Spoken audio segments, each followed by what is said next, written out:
Allez, bonjour à tous, comment ça va? Meilleurs vœux à toutes et à tous. Le papa pingouin s'est mis en mode doudoune. Eh oui, il fait froid ici. Mais du coup, je vais vous montrer un truc important. Le traitement anti-varroa. Là, en l'occurrence, on va s'occuper. Je vais vous montrer le matos qu'il faut. Tout ce que je vais utiliser pour le traitement à l'acide oxalique par sublimation. Donc mets tes moufles, mets ton bonnet, ton écharpe, ton cache-cou, tout ce que tu veux.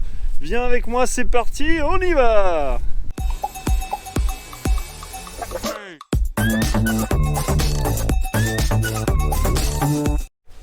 Bon bah allez, pour cette première vidéo 2024, oh je suis content de vous voir et de vous revoir, bien entendu. Bon allez, on va se mettre normal, hein.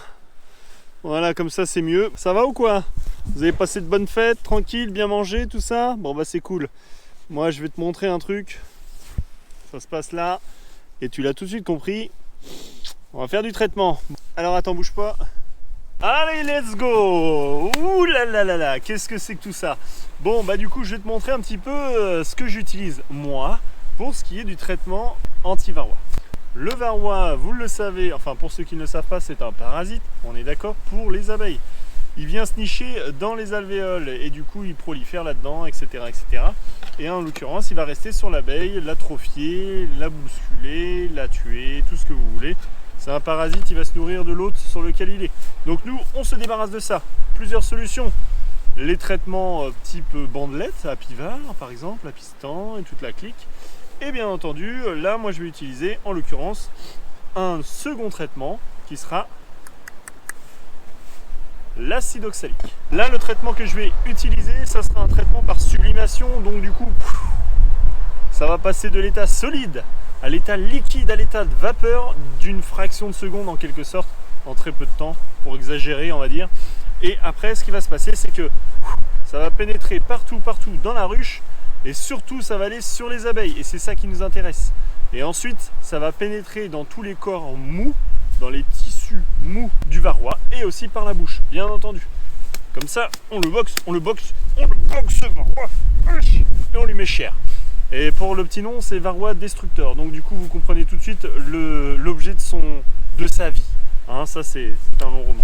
Allez, ça c'était pour le varroa, pour le traitement. Si vous voulez beaucoup plus de renseignements sur les types d'acide oxalique, les comparatifs, tout ça, je vous conseille d'aller voir Léandre qui fait des vidéos là-dessus depuis bon nombre d'années, qui est un référent, je pense, pour beaucoup de personnes dans l'apiculture, qui est un passionné avant tout. J'aime beaucoup ces vidéos qui sont très bien expliquées et très pédagogues. On s'entend là-dessus. N'hésitez pas à aller voir, donc c'est Léandre d'une saison aux abeilles pour ceux qui ne connaissent pas. Je mettrai le lien de l'une de ces vidéos là dernièrement sur l'acide oxalique en description. Hein, ok ? Il fait froid. Le traitement de l'acide oxalique là qu'on fait, c'est par sublimation, bien entendu c'est en complément des autres traitements comme je disais contre le varroa. Et là ce qu'on va faire, c'est tout simplement pouvoir mettre ça dans la ruche, faire en sorte que ça traite le varroa, oui. Ah oui, le temps. Les meilleures périodes de traitement bien entendu pour l'acide oxalique, c'est la période de décembre-janvier. Pourquoi? C'est le moment où il n'y a plus de ponte et plus de couvain. Donc on va traiter toutes les abeilles. Et oui, ce traitement-là ne va pas dans le couvain. Donc pas de destruction de varroa dans le couvain. Là en l'occurrence, il n'y a plus aucun couvain. Il n'y a plus aucune... La reine ne pond plus du tout. Donc du coup on est nickel, on est bon. Il faut juste qu'il ne fasse pas trop froid. À voir. Des températures inférieures, des températures négatives, je veux dire, à éviter fortement. Parce que la grappe sera trop serrée. Et l'évaporation du produit ne rentrera pas du tout dans la grappe. Donc voilà, faut une bonne température entre... Souvent, le conseil, c'est entre 5, 8, 2 degrés. Bon, voilà quoi, hein, chacun fait ce qu'il veut. Du coup, le matos. Comme nous allons utiliser de l'acide oxalique, qui est extrêmement irritant, attention, on va utiliser un masque avec une cartouche A2P2. Là du coup j'ai pris un masque complet, oculaire, tout ça, protection complète du visage, des yeux, de la respiration, voie respiratoire, tout ça. Les gants bien entendu, des gants qui sont tout durs parce qu'il fait froid. Là j'ai pris une plaque d'hivernage pour pouvoir mettre sous la ruche, pour que en fait, et des petits chiffons pour rendre étanche lors du traitement. Bon voilà, il y en a qui l'utiliseront pas peut-être. Ok. Je le fais comme ça, au moins je suis sûr que ça rentre bien. Je pense que ça rentrerait tout aussi bien même s'il n'y avait pas les petits chiffons parce que c'est vrai que ça va aller partout. Donc du coup au moins la plaque je vais la mettre comme ça, voilà, même si vous ne la mettez pas c'est pas grave. Ça, très important les petits cartons. Alors j'ai utilisé un carton qui est un peu plus dur. Mais un carton avec double paroi, vous voyez, là on voit les petites sphères, les doubles parois qui sont beaucoup plus solides, beaucoup plus dures. Pourquoi? Parce que ce petit carton là va me permettre d'utiliser ceci qui va chauffer à de très hautes températures, plus de 150, 200 degrés. Et donc du coup en faisant cela, ça va me permettre de le glisser dans la ruche. Et quand ça va chauffer, et ben ça va pas faire fondre mon plancher. Parce que moi j'ai des planchers Nico, que du plastique. Wouhou, le plastique c'est fantastique. Cool. Ok, bon bah du coup voilà, là vous avez vu, donc moi je vais utiliser bien entendu ce système là. Qui dit ce système là, vire-toi. Qui dit ce système ici là, mais viens là. Ok, celui-là c'est tout simplement des petites pinces qu'on va brancher sur la batterie. Donc il vous faudra une batterie. Aujourd'hui je suis d'accord pour vous le confirmer que ça serait l'idéal que j'investisse dans un matériel portatif, électroportatif à batterie, le top du top. Voilà, bah je vais faire ça. Moi ce que je vais utiliser aujourd'hui, donc ça sera celui-là, Oxavar qui sera directement donc avec un petit doseur. Ici je mettrai l'acide oxalique directement dans le petit poêlon. On va mettre tout ça au four, pouf, avec la petite plaque de bois en dessous là, pour pas brûler mon plancher. On met sur la batterie, quelques secondes, hop, c'est bon, c'est réglé. Ok, donc ça c'est bon, ça vous l'avez vu. Donc du coup, hop, voilà. Les petits chiffons, ça c'est pour boucher l'entrée de la ruche. Donc je glisse, bah vous le verrez. Hein. L'idéal c'est ça, vous le verrez. Les gants, bah là j'en ai d'autres paires de gants et là-dedans j'ai, au cas où une personne m'accompagne, toujours pareil, des lunettes de protection. Les gants et un masque, ça c'est un masque FFP2. Moi je vous conseille toujours principalement le masque FFP3 parce que au niveau de la protection on est sur plus de 99% je crois, pour pas dire 100 s'il est bien mis. Tout ça c'est tout bon, donc je résume, on est d'accord, le masque de protection complet,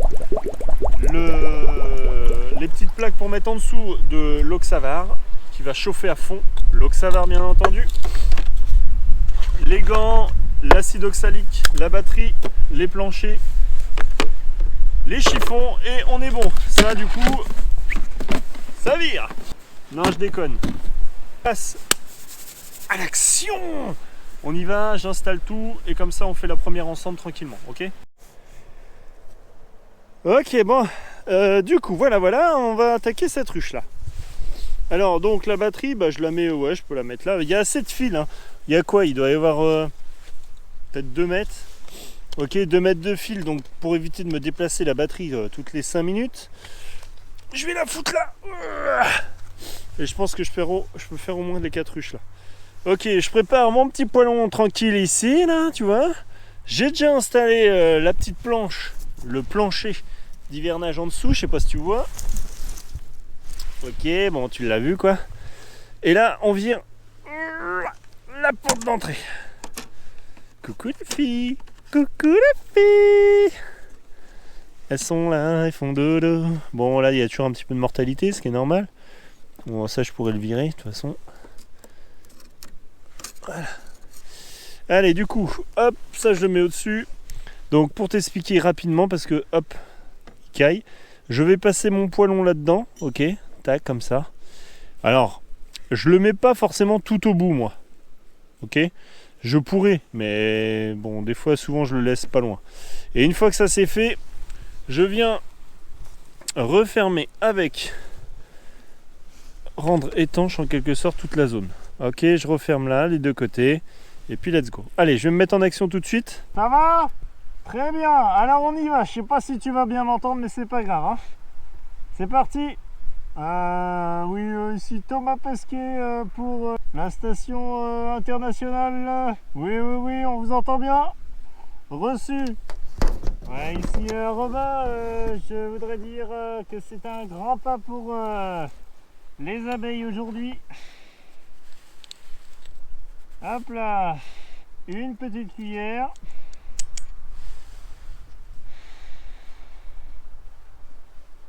Et une deuxième petite cuillère. Allez, du coup, une fois que tu as mis les deux, tu n'oublies pas une chose importante, c'est bien entendu de mettre la protection, sinon ton plancher il va fondre. Donc je vais chercher ce qu'il faut. Ah, tu vois, c'est juste, hein. C'est un peu chiant, c'est toujours pareil, quoi.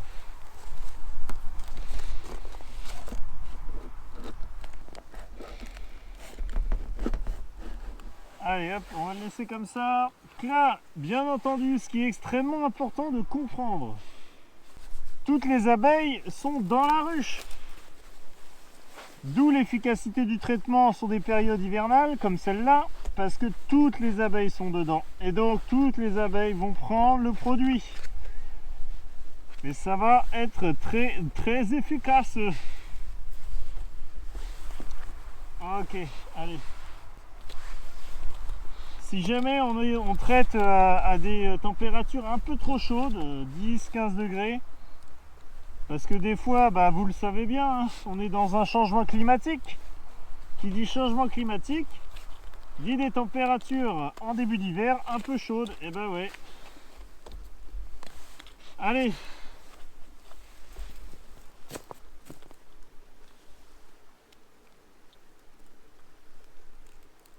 C'est parti. On attend, ça chauffe. Là, je viens de brancher là-bas.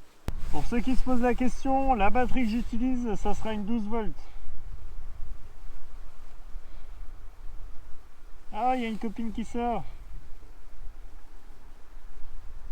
Rentre. Tu vas louper la fête. Et là, c'est bon. Ça chauffe. Là, le traitement est bien en cours. L'état solide commence à transformer en liquide, puis en vapeur. La sublimation fait son effet.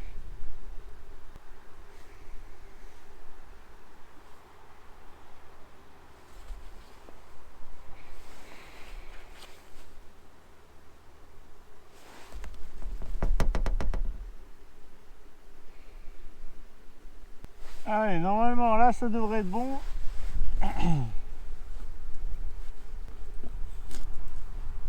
Bon, voilà, tu vois un petit peu ce que ça donne, du coup. Ça chauffe, genre, très fort. Donc, bien entendu, bah, ça brûle le bordel. Allez, maintenant que celle-là elle est faite, on passe à la suivante.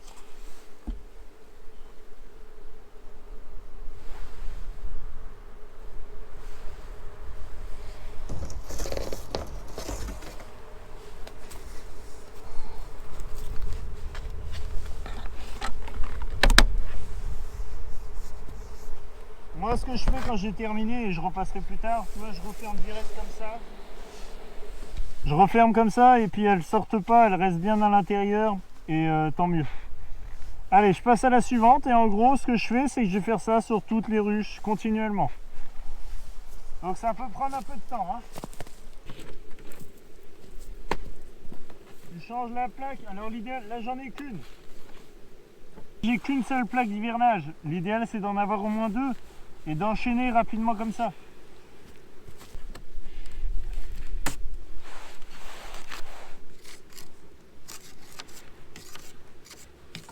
Allez hop, on fait un peu de ménage en même temps.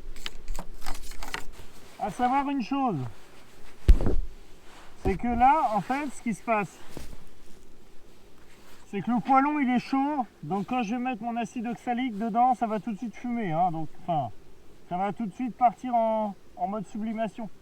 Donc il faut être assez rapide quand tu vas commencer à mettre l'acide oxalique dedans.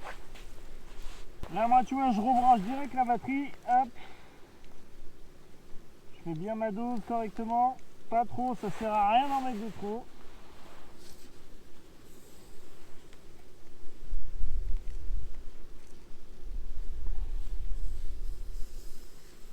Et voilà, direct dans le four là, hop.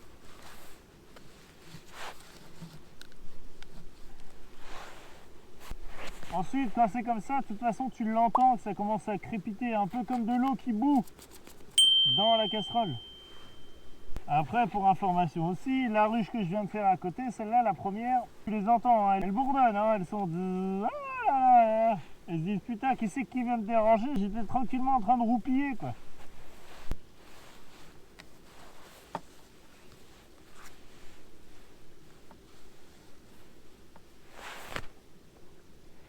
Regarde-moi ça toi. Ah, regarde. Là, là, là. Bon, ils ont raison.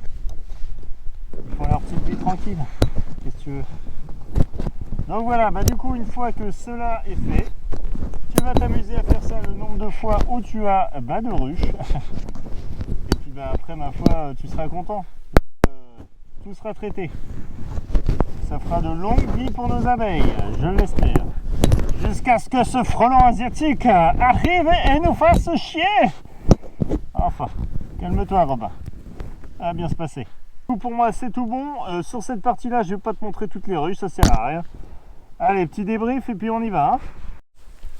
Allez, du coup, c'est tout bon. Le traitement est fait, les explications sont données. Écoute, j'ai envie de te dire que là, on les bichonne, nos petites abeilles, on fait attention. Bon, il y a plein de traitements qui existent, etc. En l'occurrence, l'acide oxalique en sublimation, c'est le top. Regardez un petit peu la vidéo dont je vous parlais au tout début, là, vous verrez. Et en tout cas, pour moi, c'est tout bon. Je vous laisse, je vais vous souhaiter une excellente journée ou soirée, ou peu importe la matinée, le moment où vous regardez cette vidéo. Je vous dis ciao pour une prochaine vidéo et surtout, n'oubliez pas un petit pouce bleu. N'hésitez pas à me dire comment est-ce que vous faites, vous, pour traiter contre le varroa. Ça m'intéresse vraiment de savoir quels sont vos procédés. Allez, je te laisse, je te dis ciao pour une prochaine vidéo. N'hésite pas à t'abonner si cette vidéo t'a plu. Ciao, bye!